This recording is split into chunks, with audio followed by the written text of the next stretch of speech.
We interrupt this program to bring you the Design Hustle podcast, conversations around successful design journeys. Take it away, Ali. I just got done speaking with Joseph Lewis Stan. He is the head of product design for Contact Out, also the founder of UX Careerpreneur and a lecturer at Nanyang Technological University. And he does a lot of other things. So our conversation revolved around the start of his design career and how he transitioned through several different roles in design. So he changed his career multiple times. And now he coaches other UX designers to land six-figure jobs. Sometimes a UX designer needs a coach, which I totally agree with. And then I asked him the infamous question as in, what does it take someone like me become someone like you in terms of skills? How can I become a coach? And this is what he had to say. So Joseph Lewis Stan, welcome to the My, show. my pleasure, Ali. Thanks again for inviting me. Really excited to have a chat with you. I've been following your content for a very long time, and you've been like, once anyone follows you, you're everywhere. You've got an amazing email campaign. It follows you. It makes you sort of click on things, makes you think about things, your life decisions. Where are we going? How can we make it better? So can you sort of explain who you are, what you do? Because it's very difficult for me to put it in words. Yeah, I think that's the best way to kind of describe what I'm at, where I'm at right now, and what I do, right? So, thanks again for inviting me on.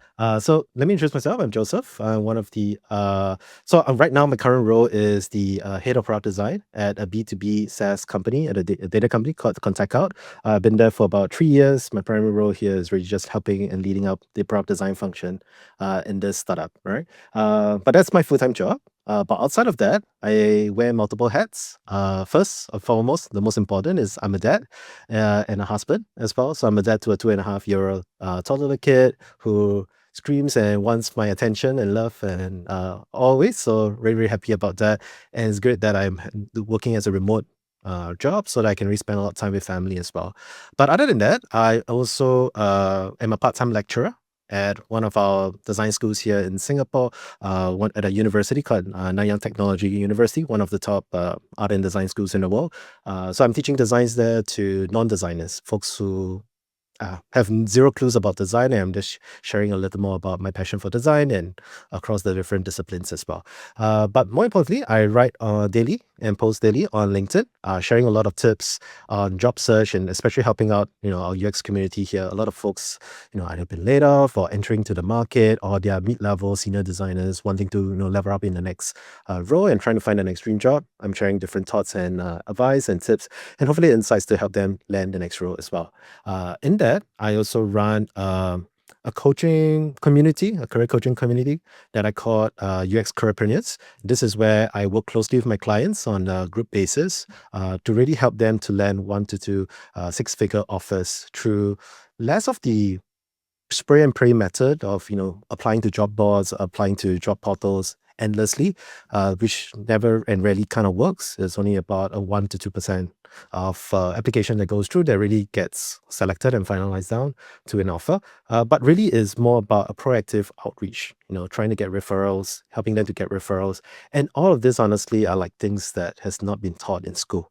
And as something that I, over my decade plus years of working in this field, investing six figures, 100,000+ into my career, learning all of the skills, trades, strategies that are really kind of like made it clearer for me to where I'm at right now. But so now I'm trying to share it with all of my clients and so my communities and my audience as well. Yep. Wow, see, that's why I didn't even attempt to introduce you directly, because like this was impossible for anyone else to explain.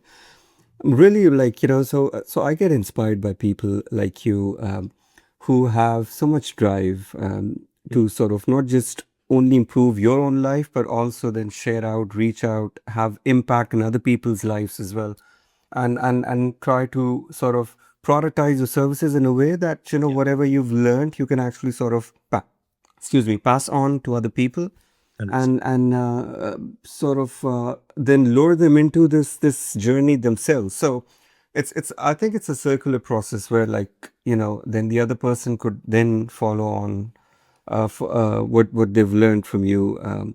So let's take it back a few notches, right? Can you sort of explain what your childhood was like? Were you Sure. a creative person? Were you like a designer, artist, musician?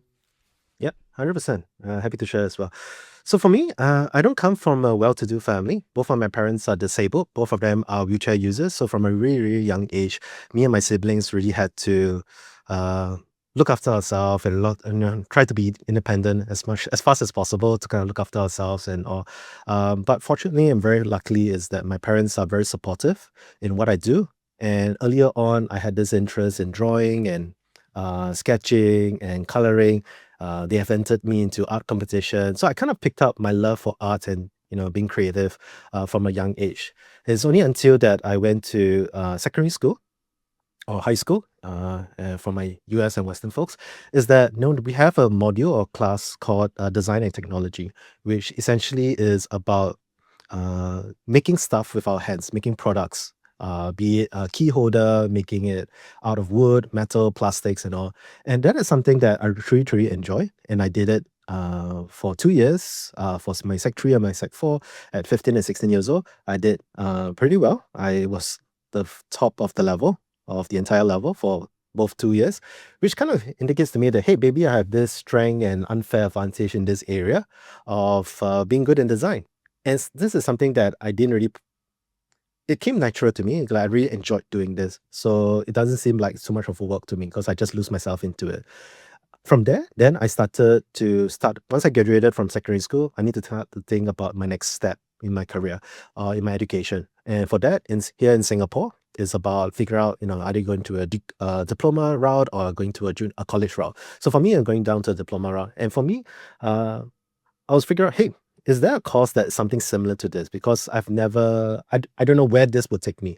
So as I went through the different open houses for the different polytechnics here in Singapore, I discovered that there was a course called industrial design, or a field called industrial design or physical product design, that appealed to me. It seems very similar to the type of things that I did naturally well in. So I went in for interviews, I got shortlisted, I got selected. So even before I got my results for my O levels or ordinary levels examinations, I already got offered a place in it. So I think from there, ever since, I just started off my design career from there. With that, I also was the top graduate from my course. After 3 years of studying industrial design over there, I got a scholarship in Sydney, in Australia, at the called University of New South Wales. I did 2 years there, did pretty well, enjoyed it even a ton.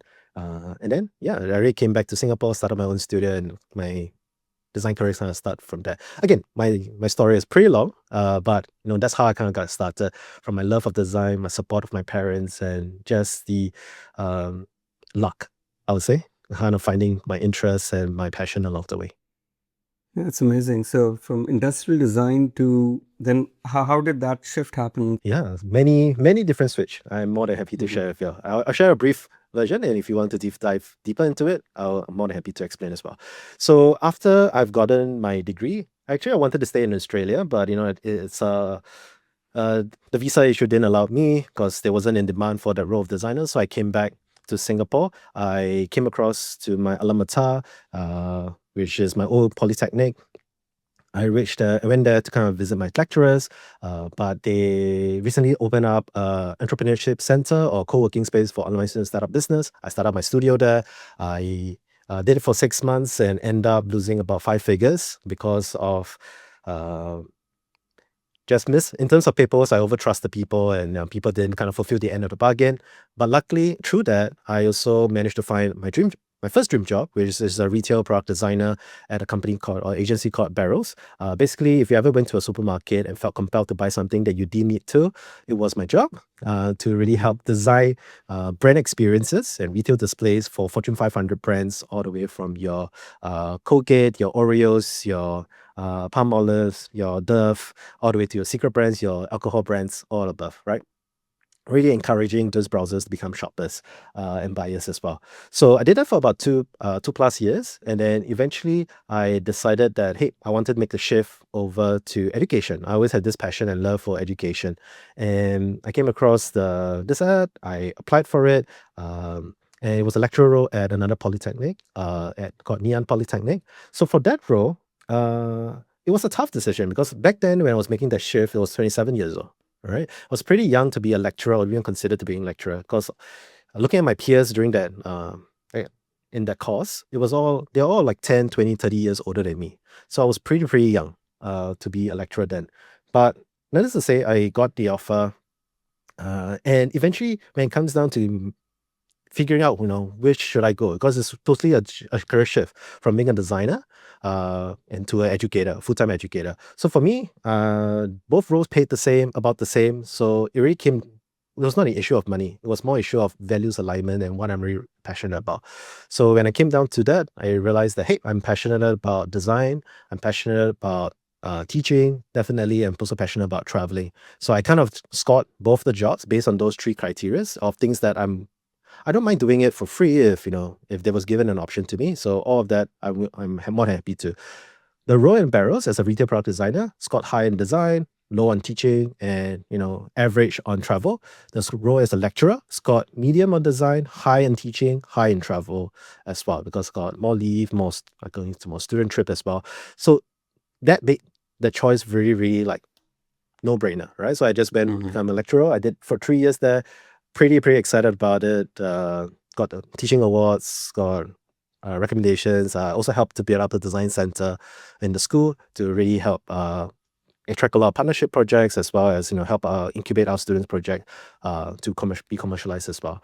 So pretty excited about it. After that, I decided that I want to shift because I wanted to go back. I don't want to be I didn't want to be a dinosaur in the education system where you have lecturers out there who are teaching for 10, 20, 30 years and haven't really got much industry experience, right?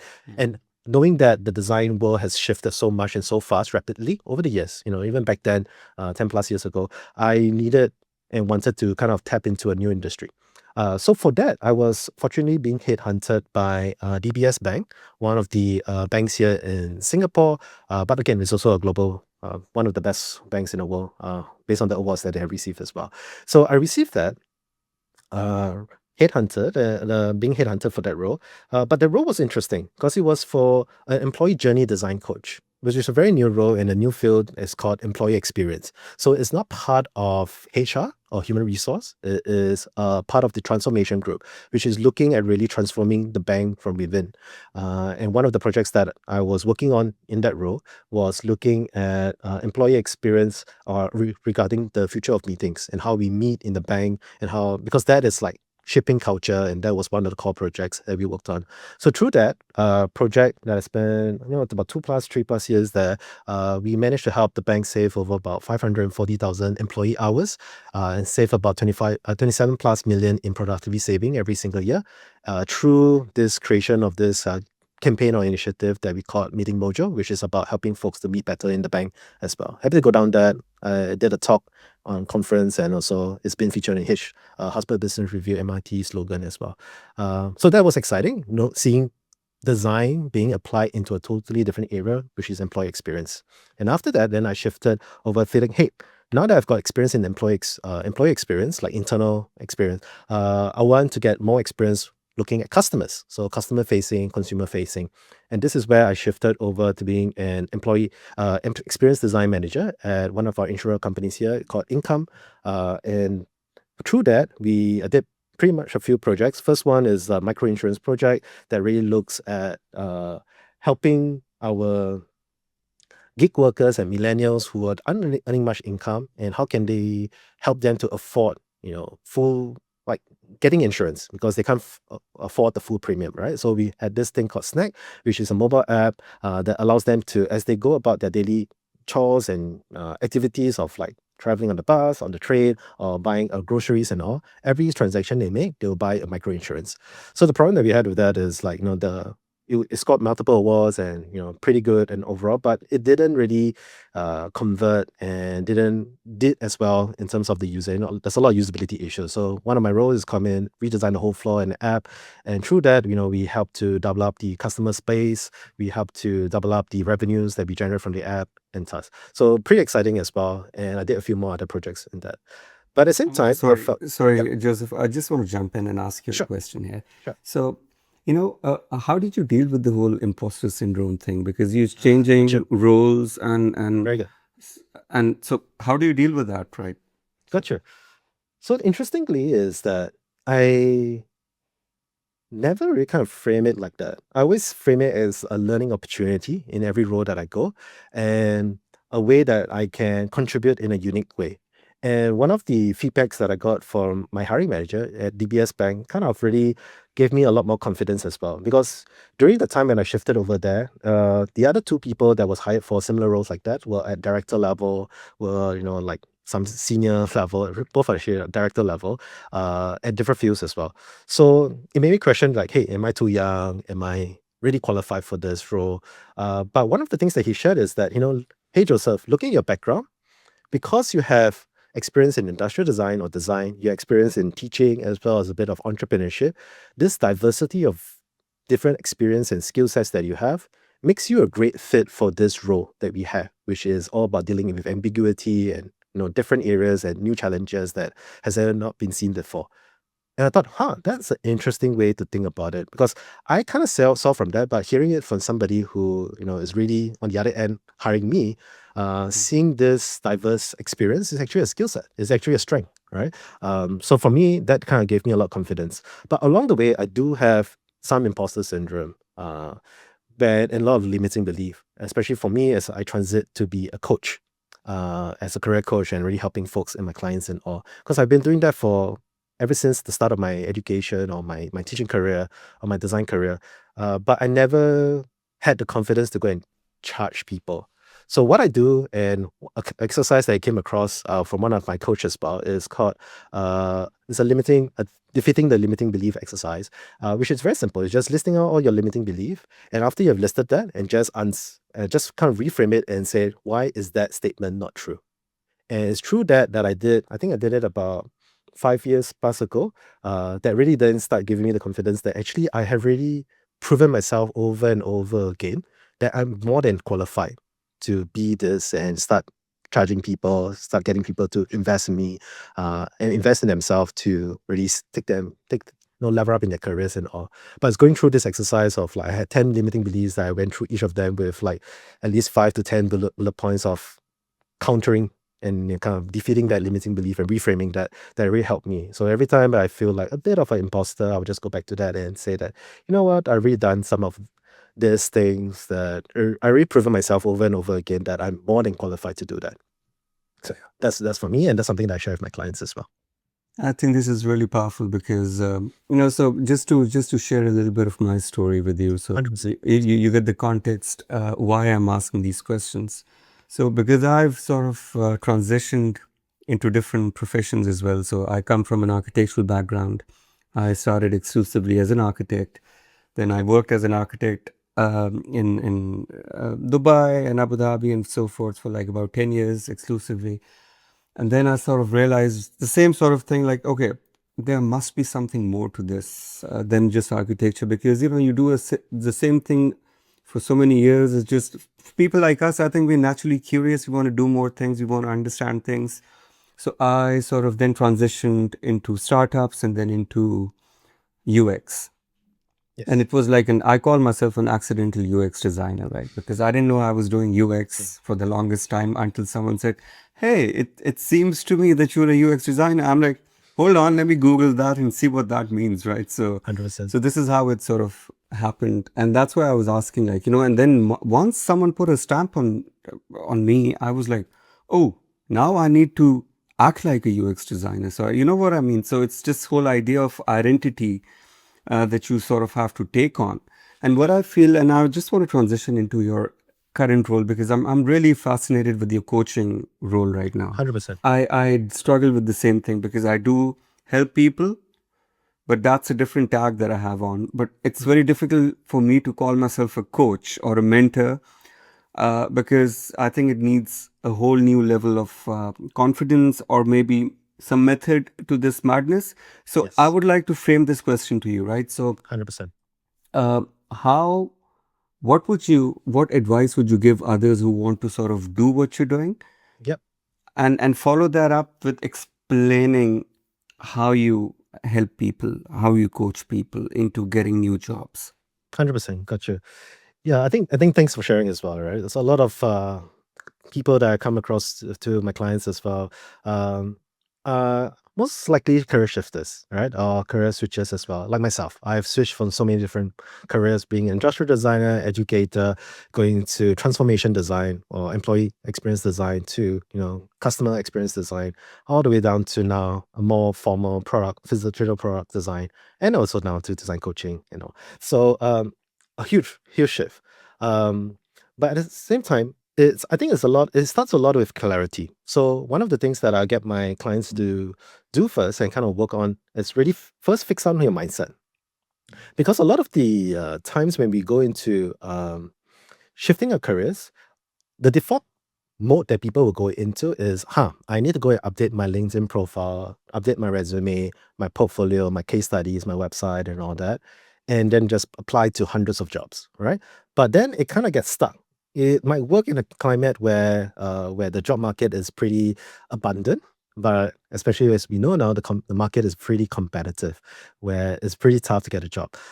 So what I advise my clients is really the first step is really about getting clear about your mindset, putting yourself in the right mindset. So what I call it is called an asset mindset, where you want to kind of picture yourself not as a liability, but more as an asset. How can you be a value adder instead of value taker?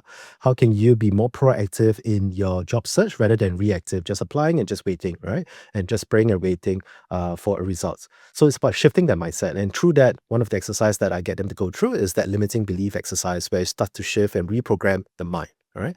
But another one is really about gaining more clarity about yourself as well, which is one of the things I realized for myself as well as for my clients as well, is that, we all have this blind spots that might be very clear to other people, that is around us, our friends, our families, our colleagues and all, but it's not so clear to us, right? So for example, as I'm making the shift from a designer to a lecturer, again, I had a lot of like doubt to myself whether is this going to be a right move and all. So I attended one of this workshop, a self-awareness workshop, and one of the exercise that they got me to do and us to do was this ask a friend survey, where basically they have a list of questions that you have to send out to your friends, like your 10 closest friends, not your family members, but people you have worked with, your close friends and all, and get them to share about their opinion about you. Essentially coming down to that question, like, why are they friends with you? Why do they enjoy being with you? Which is very weird, right? Because for me, I always thought that, since I'm a designer, my strength is creativity, right? So one of the fields there was innovation, right? And that was be my number one strength. But when it came back down to the result, that was actually my third strength. What's number one was passion. They see me as a someone who's very, very passionate in what I do, be in teaching, be in design, be in sharing, be in helping others. And they saw that as a strength and as an energy, which made it very clear for me, hey, actually, as being a lecturer, I need to have that to really inspire my students and all. Second one, surprisingly, is trust. Trust, meaning that if I enter a conversation with a client, with a friend, with a stranger, immediately people feel safe and start sharing things with me and being open with me. And it's just very important as me as an educator wanting to really make a difference in my students' life, or now my mentees, my clients' life. I really have to make them feel safe, to trust me so that I can start sharing them and start having that unlock with them as well, that transformation in them. So from that, as I take a step back and start to realize, this is my hidden strengths of, someone who's passionate, able to share that. Also, someone who is able to create a space to allow people to trust me, as well as someone who is creative and all that. That gave me a lot of confidence. So as we are making the shift towards, getting clear, we are stuck. When I work with my client is starting to kind of unravel some of these blind spots, some of this limiting belief that they have, Then after that, once we have done some of this work, then we start looking at, I have a 12 career pillars, dream career pillars that I get my clients to go through every single one, especially before they do an onboarding call with me, to kind of go through in terms of what are they looking for in the next role, what is their strengths, what is their personality, what is their unique superpower, one of this exercise that I get them to do, as well as more importantly, one of the biggest one that I get them to do is their principles, their non-negotiables. What do they really, really enjoy and seek joy? And it's like a non-negotiable for them as they look for the next role. And the answer is actually pretty simple as we start to, look at that. Because as we go through our different roles in our life is already giving us clues about what we like and what we don't like. And life is simple. And live a good life and a happy life it's more about doing the things that we enjoy and love and less of the things that we don't. And as we go through each of those experiences in our life, be a volunteer project or volunteer work to a work experience, to a role, to a job, or even our education, different as a student and all. Each of those, life is already giving us clues and it's all unique to us. And once you kind of go through each of this experience and you just ask, the three things that I really enjoyed about this, the three things I did not enjoy about this, what is my favorite memory of this experience, and then rate it on a scale of like A to F or 1 to 5, up to you how you want to rate it. And then once you kind of go through that, you start to see patterns of things that you really, really enjoy. What are the 3, 5 things that you really enjoy in those past experience that I have, which will then become criteria of things that you want to look out for your next role. And this will be your determinant because if each of this is going to make you happy, and as you evaluate your current role and you rate it out of 1 to 5 for each of those criteria, and it's all like a 2, like a 3, or a 1, then clearly you're not happy. And that's why you want to shift. So ideally for the next role, as you're looking and researching to the companies, talking to people working there, going through the interview process, you should also be wanting to ask and check, if those 5 criteria or 3 to 5 criteria that you have listed out and you research and you have that self-awareness right now, are they aligned? Because it's also important for the hiring manager and the team to really know what are you looking for and what's important to you. And through that conversation, you're going to get a lot more clarity on that. But it really starts from you understanding what do you really want and what brings you joy, right? What do you really enjoy? And having that, I think that's very, very helpful. That is one of the 12 P's that I get my clients to go through. But yes, there's a lot more. But it's really first starting with getting clear. And then after that, I teach my clients to get notice in the job market, not just by applying, never by applying online, but it's really through more proactive outreach so that we can get referrals for their dream job at the dream companies that they're interested in. And once they get those conversations, then we start to think about how can we get them hired and training up the interview skills, the whiteboard challenges, the design exercises, the salary negotiation, all of those skills so that they can negotiate and get the best possible deal for themselves. And hopefully it's a 6-figure job. That's amazing. So, and how long is this process? How long does this last? So generally, Gotcha. So generally, I kind of put it as 12 weeks, but again, how fast and how slow, it really depends on the client. It really depends on the work schedule, the time and effort that they want to invest in themselves. Obviously, for me, this is 10 plus years of expertise, and I try to condense down. And thankfully, I kind of did that in the last few months doing this. But it really depends on how fast and slow they want to execute. The fastest, it can be under 12 weeks or a few weeks they can start seeing results. But even just having the first call with me, the whole goal for that is really helping them to identify the list of 10 dream companies that that aligns with their values and their interests, their passions, as well as teaching them how to go and find the people in those companies and what's the type of messages we want to reach out to them and questions they're going to ask and all that. But yeah, even the first call with me, my clients will get the clarity that they need to kickstart their journey. Yeah. that's amazing. So, like we were just talking and I was just imagining myself like being, like joining the course, understanding like, the sessions and, so putting myself in the shoes. Yep. And I was thinking like, that's a very difficult question if someone asks like, what are your dream 10 companies, right? Because Yep. so for me, I would say 10 years ago, it was very different. Yep. It's totally transitioned now. And so I would just, maybe you have certain patterns because you've been doing this for a long time. So, people at the start of the career have Yep. like X companies, they all have the same works. Like they want to work with Amazon's, Facebook's, Yeah. Google's. there's no magic behind that door. It's like 100%. there's work to be done, and then the priority sort of shifts. It's like, okay, what do I enjoy doing more instead of the company? So how do you deal with people Very good question. like me, for example? Yep. So I think first and foremost, right, the term dream company, when I kind of start thinking about it, my definition and the common definition out there is very different. So like most people's definition of dream companies are your FANG, your mega companies, your Facebook, your Meta, your Amazons, your Netflix and all that. That is not my definition. That is what the industry perception or what you think might be your dream companies. But honestly, maybe it's not, right? What is dream companies is really those companies that you are passionate about, right? You're not just passionate about them for the ego's sake, the title and the name and all that.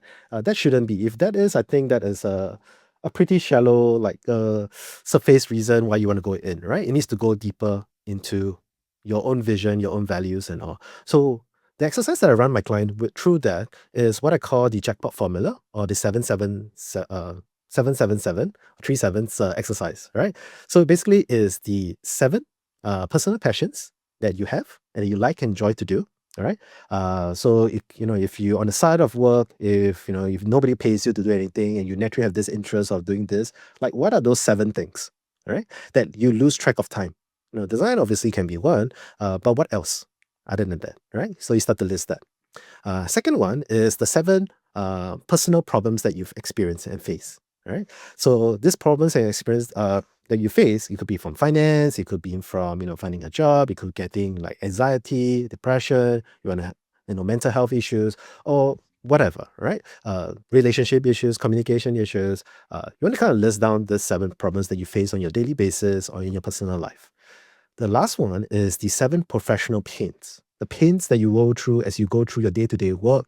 There are some process inefficiency in the company, lack of communication between the different departments, siloing, in your own career, unclear about where you want to go, like different professional pains that you have went through in your professional career.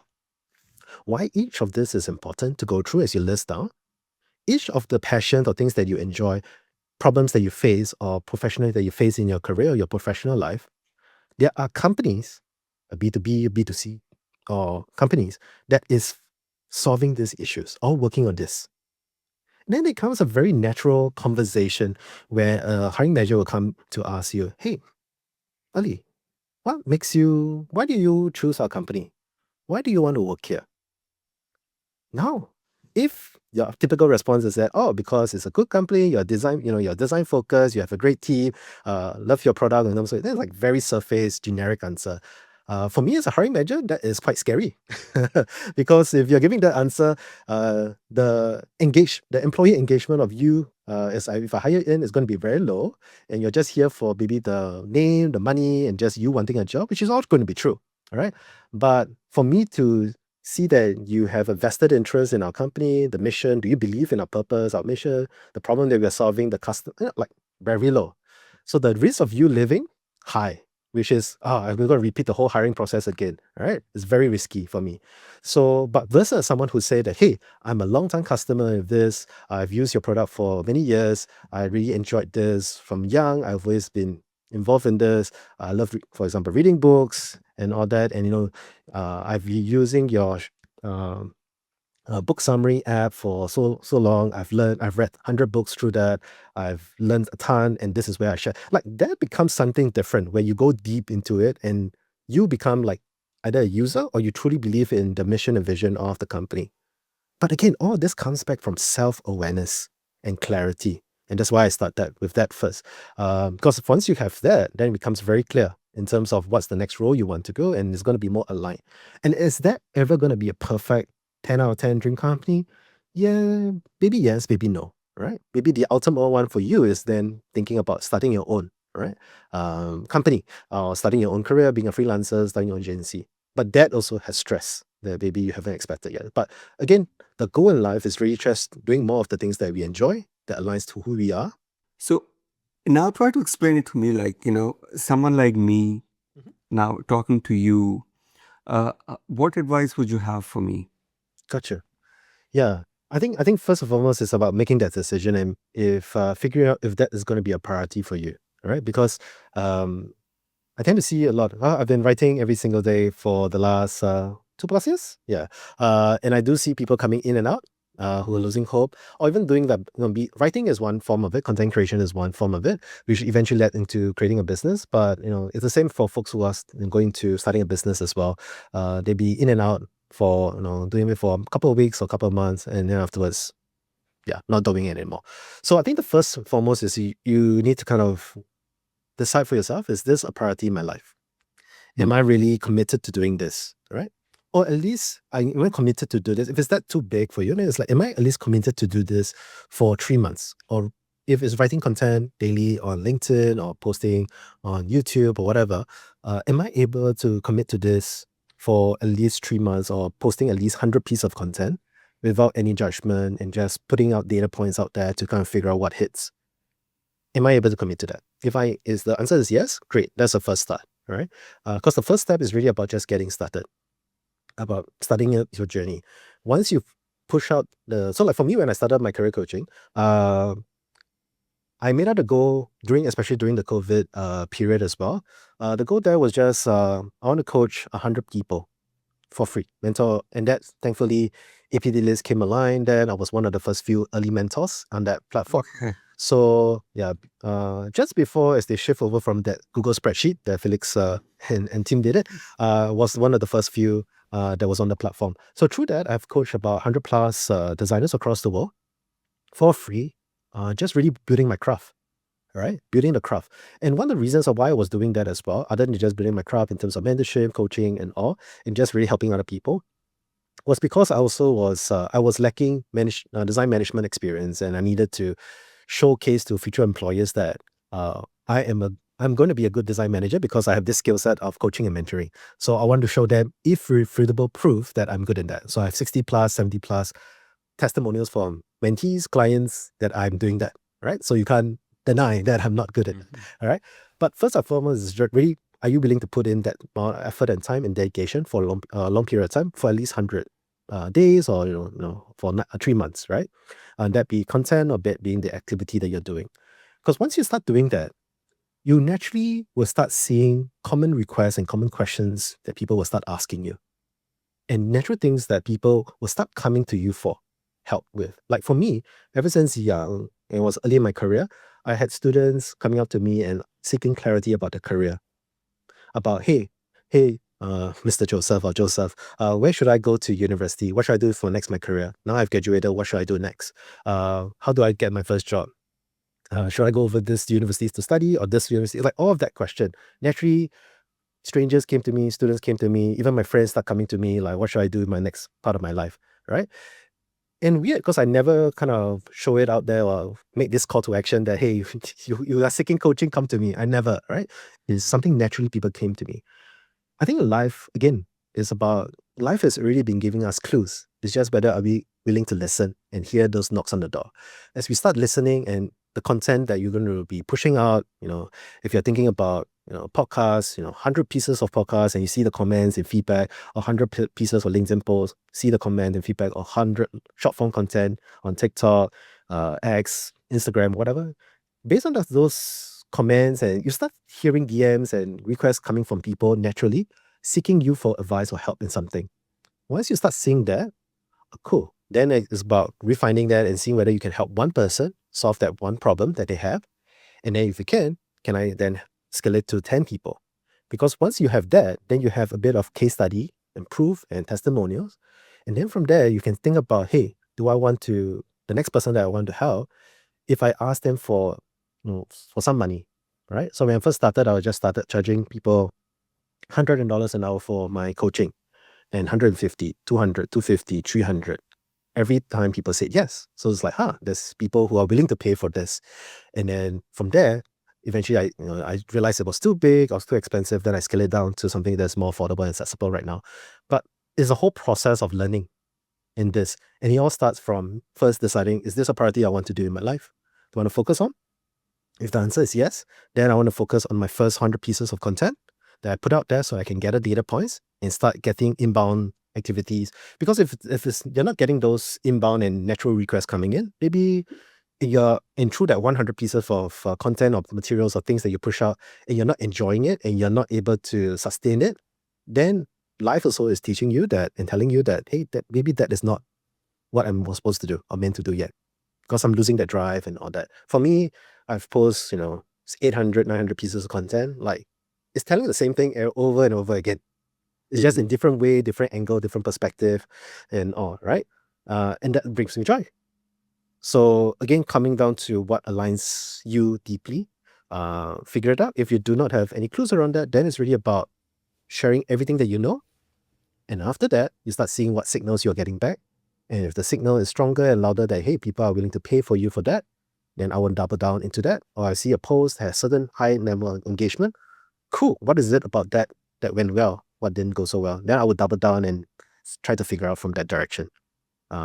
Because every one of us have a unique gift, a unique strength, or unique strengths or unique gifts that we can share with the world. And I think that's the purpose of life, is about figuring that out and then sharing that gift with as many people as possible. I think that's beautiful. I think it's an excellent time to stop this discussion and then continue this later on in another one, because Sure. I feel there's so much more to pick from your brains. I'd love to know more about, like, your Yeah. LinkedIn strategy you spoke about, and I'd love to know more about Yes. how you deal with this lifestyle where you're managing like a company, working for a company, and then having your own thing on the side. How does that look like? And I'm sure a lot of other people would be interested in those topics as well.